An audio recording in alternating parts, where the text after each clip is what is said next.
അല്ലെ, സക്കാത്ത് കൊടുക്കുകയും നമസ്കാരം നിലർത്തുകയും ചെയ്യുന്നവരാണ് യഥാർത്ഥ ഔലിയാക്കൾ അല്ലേ? പക്ഷെ ഇവരുടെ അഭിപ്രായം എന്താ? നിസ്കാരം തന്നെ വേണ്ട, നിസ്കാരം തന്നെ ഇല്ല.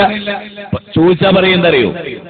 മഹാനായ മൊയ്‌ദീൻ ശൈഖ് വരെ നിസ്കരിക്കാത്ത കണ്ടപ്പോ ചോദിച്ചപ്പോ, വ്യത്യസ്ത സമയത്ത് നിസ്കരിക്കാതെ കണ്ടോ ചോദിച്ചപ്പോ പറഞ്ഞു, വല്ല പിന്നെ ഈ കൗമുണ്ടോ അറിയുന്നത് ഞാൻ മക്കത്ത് നിസ്കരിക്കുന്നുണ്ട് എന്നുള്ളത്? ഞാൻ മക്കത്ത് നിസ്കരിക്കുന്നുണ്ട്, വലം യഅലമു അന്നി മുസല്ലീ ബി മക്കത്ത, ഞാൻ മക്കത്ത് നിസ്കരിക്കുന്നുണ്ട്. സാധാരണ എന്താ, ആ ഔലിയനെ മുക്കത്ത് കണ്ട്, ഇപ്പതാ ഔലിയ മക്കത്ത്, അപ്പൊ കണ്ടോനെ ഔലിയല്ലേ? ഞാന് മുക്കത്തുണ്ടായിരുന്നപ്പോ ഒരാളവിടെ, ഞാൻ മക്കത്തെന്നപ്പോ അയാൾ അവിടെ ഉണ്ട്. അപ്പൊ ഞാൻ പറയും, ഇങ്ങനെ ഒരു ഔലിയാണ്, ഞാൻ മുക്കത്തെന്നപ്പോ ഇങ്ങനെ ഉണ്ടായിരുന്നു. അപ്പൊ ഞാനുണ്ടായിരുന്നില്ല മുക്കത്ത്, ഞാനുണ്ടായിരുന്നില്ല മക്കത്ത്, അപ്പൊ കണ്ടോനെ ഔലിയല്ലേ? എന്നാലും ആളുകൾ പറയാതെ. എന്നാൽ കാന്തപുരം, സാക്ഷാൽ കാന്തപുരം പറഞ്ഞാൽ പിന്നെ APCക്ക് പിന്നെ ഒന്നുമില്ല. അള്ള പറഞ്ഞ പോലെ പരിഗണിക്കൂല, റസൂൽ പറഞ്ഞ പരിഗണിക്കൂല, സഹാബികൾ പറഞ്ഞ പരിഗണിക്കൂല. അതാണല്ലോ നെയ്മി പറഞ്ഞ് കാന്തപുരം പറയാണ്, യഥാർത്ഥത്തിലുള്ള ഔലിയാക്കൾ ഉണ്ടല്ലോ, ഓർക്ക് 2-3 ശരീരമൊക്കെ ഉണ്ടാവും, അതിനൊരു കുഴപ്പമില്ല എന്നാ അവര് പറയുന്നൊന്ന് കേട്ടോടി. ബുദല എന്ന് പറയുന്ന ഔലിയാക്കൾ അവരെ ഒരേ സമയത്ത് ഒന്നിലധികം സ്ഥലത്ത് കാണാൻ കഴിയും. ഇങ്ങോട്ട് കേട്ടാലിപ്പോ നമ്മുടെ പുത്തൻ പ്രസ്ഥാനക്കാര്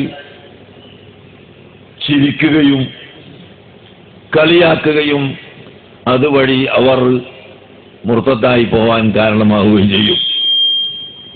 പക്ഷെ പറയാതിരിക്കാൻ നിവൃത്തിയില്ല. ബുദല എന്ന് പറയുന്ന ആ ഡിഗ്രിക്കാർ ഒരേ സമയത്ത് അവരുടെ സാന്നിധ്യം ഒന്നിലധികം സ്ഥലത്ത് ഉണ്ടാകും. അപ്പോ ആ ഡിഗ്രി മുഹമ്മദ് നബിക്ക് കിട്ടിയിട്ടില്ല. ഞാൻ ആ ബേക്കിന്ന് തുടങ്ങണം ഇങ്ങോട്ട്. ഏത് ബുദലായി എന്നൊരു ഡിഗ്രി കിട്ടിയവർക്ക് ഉണ്ടാവും. അപ്പൊ എന്താണ്, 1.25 ലക്ഷത്തോളം അമ്പിയ മുർസലിങ്ങൾക്ക് കിട്ടിയിട്ടില്ല, ഔലിയാക്കൾക്ക് കിട്ടി. ജനങ്ങളെ, ഈ വിവരദോഷിയില്ലെന്നോ ഈ ഇസ്ലാമിലെ പൊളിയൻ, ഈ പൊളിയൻ നിങ്ങളൊന്ന് മനസ്സിലാക്കി. 1.25 ലക്ഷത്തോളം അമ്പിയ മുർസലിങ്ങൾക്ക് കൊടുക്കാത്തത് സഹാബികൾക്ക്, അബൂബക്കർ സിദ്ദീഖിനോ ഉമർ ഇബ്നുൽ ഖത്താബിനോ ഉസ്മാൻ ഇബ്നു അഫ്ഫാനോ, ഇവർക്കാർക്കും ഈ ഡിഗ്രി ഇല്ല. പിന്നെ ആർക്കാണോ ഈ ഡിഗ്രി? ആർക്കാ ഈ ഡിഗ്രി? ആർക്കാ ഈ ഡിഗ്രി? ഇവരെക്കാൾ വലിയ ഔലിയാക്കൾ ആരാ? ഈ പറഞ്ഞ മഹാന്മാരെക്കാൾ വലിയ ഔലിയാക്കൾ നിങ്ങൾക്കാരാ?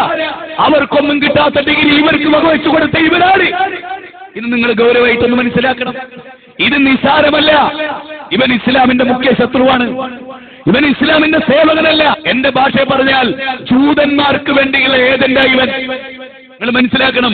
ഇവൻ ഖമറുലമയല്ല, ഇവൻ ഖാറൂനാണ്, അഭിനവ ഖാറൂൻ.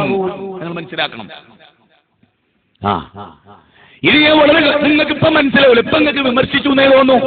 ഓരോ ദിനം തെളിയല്ലേ, മുജാഹിദുകൾ പറയുന്നത് തെളിഞ്ഞുകൊണ്ടിരിക്കല്ലേ, എല്ലാവർക്കും ബോധ്യപ്പെട്ടുകൊണ്ടേയിരിക്കല്ലേ അല്ലേ? ഓരോ കാര്യങ്ങളിലും ഓരോരുത്തർക്കും ഇത് ബോധ്യപ്പെട്ടുകൊണ്ടിരിക്കല്ലേ? ആലോചിച്ചേ, ഈ ഡിഗ്രി ഉള്ളവർക്ക് അതുണ്ടാവും. എന്റെ ചോദ്യം, മുഹമ്മദ് നബിക്ക് പ്രാപിക്കാൻ കഴിയാത്ത ഡിഗ്രി ആർക്കാണോ പ്രാപിക്കാൻ കഴിയുന്നത്? അബൂബക്കർ സിദ്ദീഖ് എന്ന ഔലിയക്ക് പ്രാപിക്കാനാവാത്ത ഡിഗ്രി ആരാണ്? അബൂബക്കർ സിദ്ദീഖ് എന്നറിയോ? ഔലിയാക്കളുടെ നേതാവ്. റസൂലുള്ള പറയാണ്, 8 വർഗവാതിലുകളിലൂടെയും വിളിക്കപ്പെടുന്ന ഏറ്റവും വലിയ ഔലിയ അബൂബക്കർ സിദ്ദീഖ് എടുത്ത ഡിഗ്രി ലോകത്തെ വലിയുണ്ട്.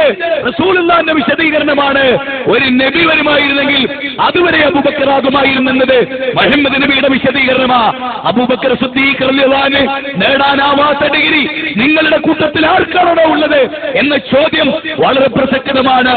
ജനങ്ങളെ നിങ്ങൾ ഈ കാര്യം അറിയണം. ഈ പിശാചിന്റെ സന്തതികളിൽ നിന്ന് നിങ്ങൾ വിമോചനം നേടണം.